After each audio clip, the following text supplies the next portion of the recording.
আপা ফুচকা কেমন হয়েছে? ভাইয়া মজা হয়েছে অনেক। টকটা আরো বেশি মজা ভাইয়া। এই দোকানের ফুচকা সবসময় মজাই হয়। ভাইয়া কত হয়েছে আমার বিলটা ভাইয়া?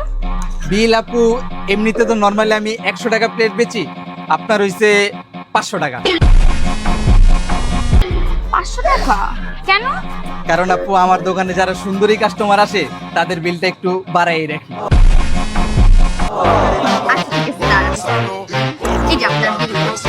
মজা ছিল ফুচকাটা। ঠিক আছে আপু, আবার আসবো। ভাইয়া আমার কত বিল হয়েছে? আপু আপনার বিল হইছে, আপনি 100 টাকাই দেন। আমি 100 টাকা কেন দেবো? আপনি ওর কাছ থেকে কত রাখছেন? ওনার থেকে 500। তো ও সুন্দরী, ওর কাছ থেকে আপনি 500 রাখছেন, আমাকে দেখে কি সুন্দরী মনে হয় না? ওর কাছে যদি 500 টাকা হয় বিল, আমার কাছে 1000 টাকা বিল হয়েছে। হ্যাঁ 1000 টাকাই আছে, নেন। ওর থেকে আমি বেশি সুন্দর, বুঝছেন?